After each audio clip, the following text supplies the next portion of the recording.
Assalamualaikum warahmatullahi wabarakatuh. Agar lebih semangat lagi, jangan lupa subscribe, like, komen, dan bunyikan loncengnya. Semoga yang subscribe diberikan kesehatan, kelancaran, dan kemudahan dalam setiap langkahnya. Amin.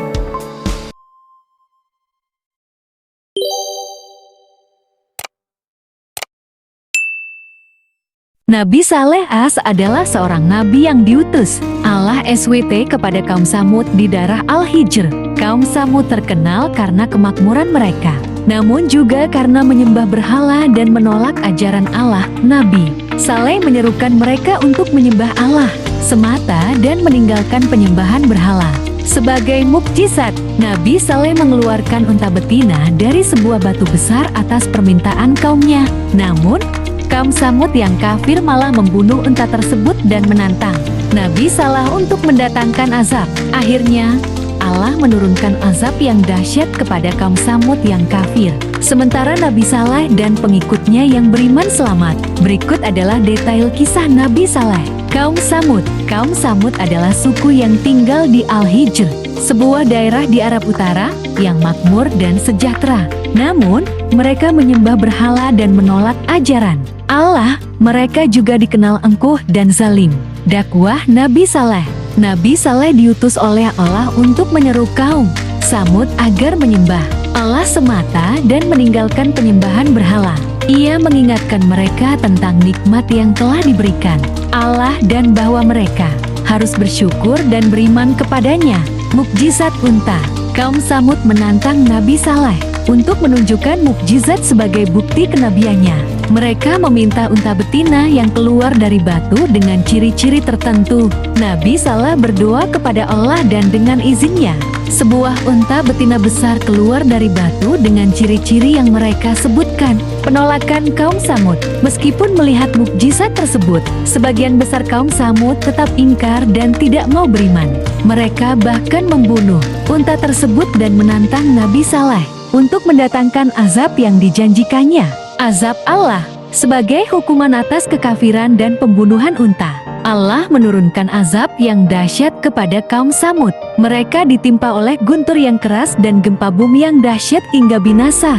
Keselamatan Nabi Saleh. Nabi Saleh dan orang-orang yang beriman kepada Allah selamat dari azab tersebut. Mereka meninggalkan daerah itu sebelum azab menimpa kaum Samud. Kisah Nabi Saleh ini mengandung banyak pelajaran penting, di antaranya adalah pentingnya keimanan kepada Allah.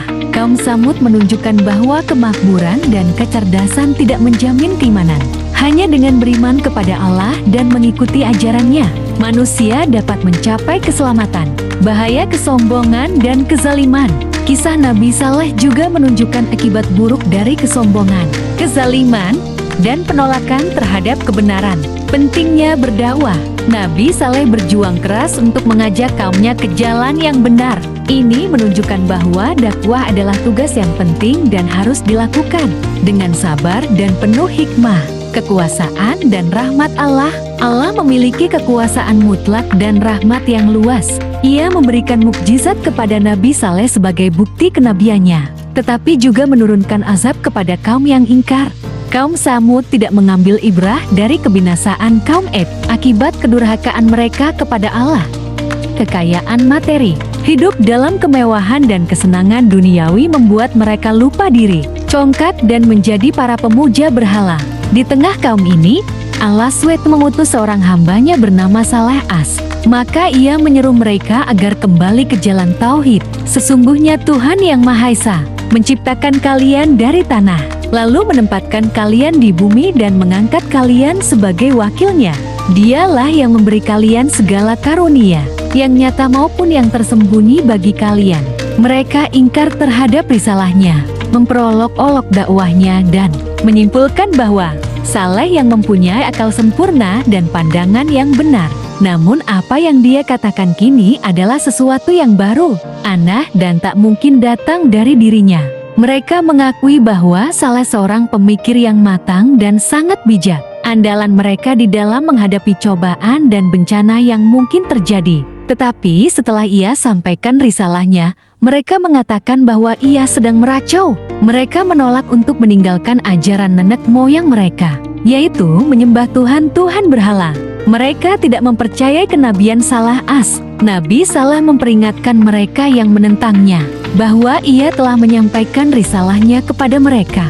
Dan tentang murka Allah, ia berkata, "Aku berdakwah tidak untuk mencari keuntungan pribadi. Aku tak tertarik untuk memerintah kalian. Aku tak berharap imbalan sedikit pun atas menyampaikan risalahku dan nasihati kalian. Pahala dari Tuhanlah yang aku harapkan." Kekhawatiran kaum penentang. Sekelompok orang yang baik beriman kepadanya, sedangkan yang lain adalah orang-orang elit yang angkuh dan bersikeras menentangnya. Mereka itu para pemuja berhala. Kepada Nabi Saleh As, mereka berkata, "Kau hanyalah seorang yang tak lebih tinggi dari kami dalam kedudukan, sosial maupun dalam kekayaan materi. Di antara kami, ada yang lebih pantas menjadi daripada dirimu." Mereka telah menuduhnya ambisi kedudukan dan ingin memerintah kaum. Namun, Nabi Saleh tak peduli apapun yang mereka katakan mengenai dirinya. Ia berkata kepada mereka, "Hai orang-orang, aku mempunyai bukti nyata dari sisi Tuhanku. Seandainya aku mengikuti jalan kalian, berarti aku bermaksiat kepada Tuhanku. Siapakah yang akan menyelamatkan aku dari azabnya dan yang akan melindungi aku dari siksaannya? Sesungguhnya kalian adalah kaum pendusta dan suka memfitnah." Para pembesar kaum merasa khawatir pengikut Saleh bertambah banyak dan semakin kuat. Jika ia dibiarkan terus-terusan berdakwah, mengajak orang-orang kepada ajaran tauhid dan mendapat simpati dari kaum, hal ini melemahkan kekuasaan dan pengaruh mereka di tengah masyarakat. Onta Nabi Saleh As dibunuh. Ketika itu mereka telah berencana untuk menjatuhkan Saleh di hadapan masyarakat dengan menuntut pembuktian mukjizat jika memang ia seorang utusan Tuhan. Nabi Saleh As pun memenuhi tuntutan mereka. Maka di hadapan dan dengan saksi mata mereka, ia mengeluarkan seekor onta dari perut gunung sebagai mukjizatnya. Kejelasan hujah dan bukti nyata dari Nabi Saleh As pun tak membuat mereka beriman kepadanya. Malah mereka terlihat marah ketika menyaksikan mukjizat itu. Hal ini karena mereka telah menyimpan rasa benci dan dengki terhadap dirinya, hingga meluap ke permukaan. Nabi Saleh As memperingatkan mereka, jangan sampai mereka mencelakai onta ini, yang berakibat turunnya azab bagi mereka. Namun kesombongan mendesak diri mereka untuk melenyapkan mukjizat ini dan bukti kebenaran dia. Mereka menyadari bahwa mukjizat ini menarik hati dan simpati orang-orang Nabi Saleh As. Jumlah para pengikutnya bertambah banyak. Hal ini menjadi ancaman serius bagi kedudukan sosial dan pengaruh mereka di tengah masyarakat. Oleh karenanya, mereka berniat akan membunuh onta itu. Tetapi diri mereka dikuasai rasa takut akan bahaya yang bisa menimpa diri mereka, sehingga tak seorang pun dari mereka yang berani mencelakai onta itu. Mereka mencari cara bagaimana untuk bisa membunuhnya. Akhirnya, cara yang terbaik bagi mereka ialah dengan memperalat wanita. Kecantikan seorang wanita mampu menundukkan pria, yang membuatnya patuh dan menuruti apapun kemauan dia. Disebutkan, seorang laki bernama Masda bin Mahraj dan Kadar bin Salib. Dua pria ini menjadi korban rayuan wanita yang sangat cantik, bersedia melakukan apa saja yang dia inginkan demi mendapatkan cintanya, termasuk membunuh onta Nabi Saleh sekalipun.